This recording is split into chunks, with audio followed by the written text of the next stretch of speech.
first thing you're going to need are potatoes. You could use a variety of potatoes for this. In fact, you could use any variety of potatoes for this. The difference is going to be the level of starch. Different potatoes are going to have different starch levels, which are going to end up giving you different textures to your mash. However, since this is quarantine, I've got this giant bag of just generic russet Idaho potatoes, so that's what you're going to be using. If you want to use Yukon Golds or red fingerlings or anything you've got, feel free. It doesn't really matter. The first step is going to be to peel your potatoes. Make sure you don't put the shavings down your garbage disposal, otherwise you're going to clog that shit up and your whole quarantine is going to be ruined. But Nick, you say, my grandma left the skins on.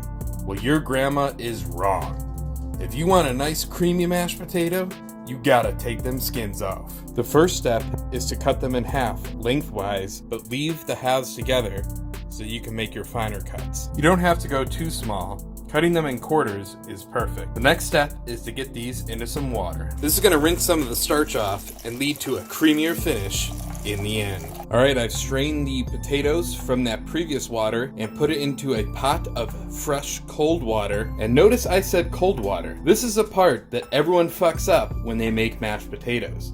You gotta start with cold water. And with that, I'm just gonna turn this on, get it heated up to a simmer, not a boil. You don't want to boil your potatoes, otherwise they're not going to taste very good. So we're going to get these heated up to a simmer, and this is the first time we're going to add some salt. That's right, for this recipe, we're actually going to be using all 3 salts that I talked about in my salt video. So for this first one, because it's water and it doesn't really matter, we're going to get started with our Mortons. So with our Mortons, we're going to give this a bit of a saltin. Now don't be shy, you're going to add a lot of flavor here in the boil. So go ahead and give that a nice sprinkling of salt. Again, don't be shy about your salt. We're going to stream it in a lot as we go, but for your boil, you want that nice salty water, which is going to infuse your potatoes with a ton of flavor right from the get-go, and that means we'll be able to use less salt moving forward. For that, we're going to bring this up to a simmer and then let them cook for a little bit after that. Alright, now when I say simmer, this is basically what we're talking about. You're getting some bubbles, you're getting some steam, it looks good, but you do not want to boil it. You want it at this temperature, alright? Don't fuck it up and boil it. Keep it at this temperature. And with that, we're going to start our timer. And here's the thing. These cookie channels, these websites, will tell you 20 minutes, 10 minutes, 15 minutes. Nah, you can't fucking listen to them, because it's all bullshit. They don't know what your stove is, they don't know what temperature you're keeping it on, so you need to actually test these. You need to make sure that your potatoes are nice and tender, but not overdone. That means you actually need to give a shit. You need to test these things. After about 10 minutes, go in and check them, see where they're at, and then if they're not done, give it another 2 minutes. Keep testing them, and actually pay attention to your stuff to make sure they get perfectly done, and they'll be delicious. While your spuds are cooking, you're going to want to start your cream. Now we're going to actually infuse this cream with a clove of garlic. So what we're going to do is we're going to run it through the garlic press, put it in there, we got a cup of cream, and we're going to warm that cream up so it's nice enough the temperature, and we're going to cook it with the garlic in it to give us that nice delicious garlic flavor. Now is also a good time to infuse your cream with a little herbs, maybe some rosemary, maybe some thyme. I mean, I don't give a fuck that you're mashed potatoes, do whatever you want. Instead of adding them directly to the mashed potatoes, where they could be super overwhelming, adding them here will add that subtle hint of flavor instead of a dramatic flavor by putting them directly into the spuds. Alright, we're at 10 minutes on the die bezel, so let's give one of these bad boys a try. What I'm going to do is just pick one up, bring it over, and then test it with a fork. See if it's nice and mushy yet. Alright, it's pretty mushy. Pretty mushy. It's giving me a little bit of resistance. So I'm going to maybe give this 1 or 2 more minutes. This is really a feel thing. So if it feels, you want it so mushy so it goes to that ricer nice and perfect. And again, this is about 90% of the way there. I could just feel a little bit of resistance with my fork. So I'm just going to give it 1 or 2 more minutes before I take it off.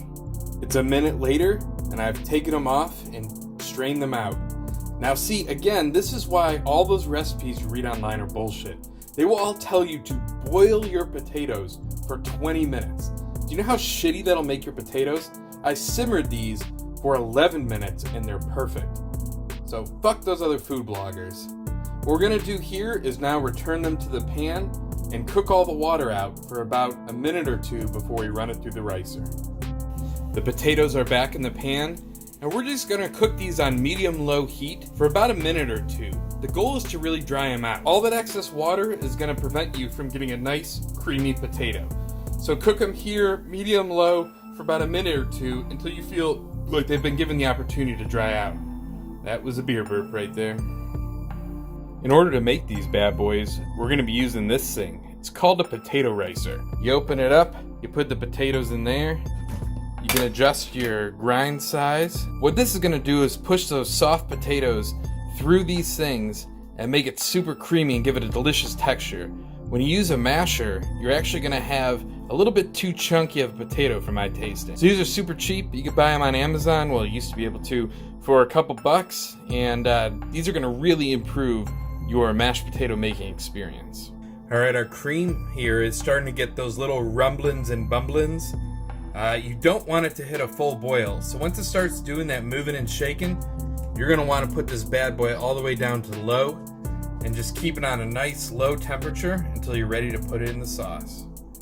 Our potatoes have dried out, so the next step is to load them into the ricer and get these bad boys all riced out and ready to go. So I'm just gonna load them in here and then press them into a bowl and then get ready to return them to the pan. As you can see, the ricer is gonna create these nice textured little lumps of potatoes. It's gonna make them super fine and perfect for mashing.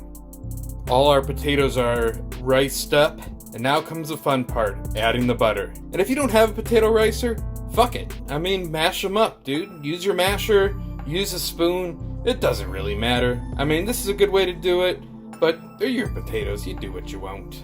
Now, for anyone that knows me, knows I'm a fat kid. So what we're gonna do is add a full stick of butter into this recipe. But we're only gonna do it about a quarter stick at a time. So we're gonna add about 2 pieces, whisk it in, add 2 pieces, whisk it in, all the while keeping the potatoes at about a low, medium-low heat, just so that we absorb the butter. Now this butter is at room temperature. If your butter isn't at room temperature at this point, take a full stick, pop it in the microwave for a minute, and you'll be good to go.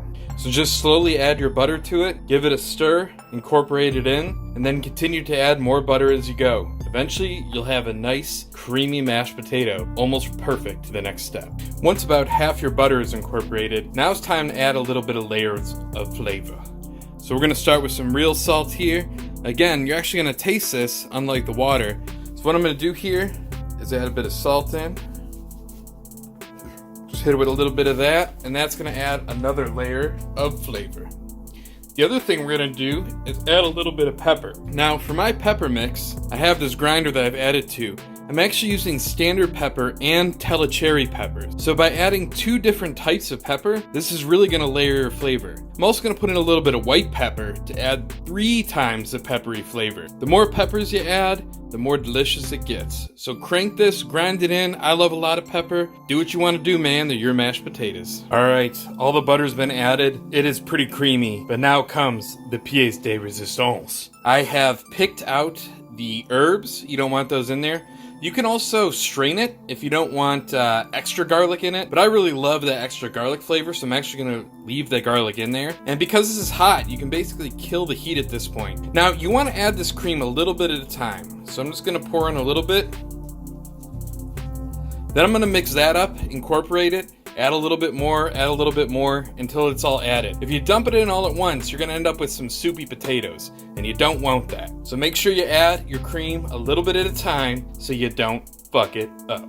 Now, as you can see, this has led to some creamy, delicious mashed potatoes. Now at this point, you wanna taste them. Actually give it a taste and see if it's exactly how you like it. For me, they're not salty enough, but this is a perfect time to break out, bam, the Maldon sea salt. So this is your finishing salt. This is salt you're really gonna taste. So I went ahead, grabbed myself a little handful, and I'm just gonna crinkle that in there and add that last delicious salty flavor to it. Can I try this? Holy shit, it was really good. It smelled really good as soon as I walked in the house.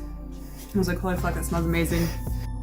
And there you have it. Pair it with a perfect steak, maybe some nice green onions, a little parsley, and you've got yourself the perfect mashed potatoes.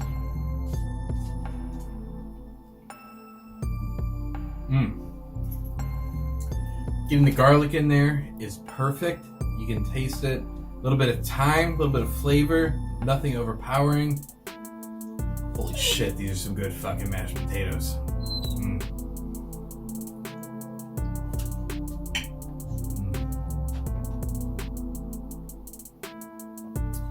Now piss off and go cook.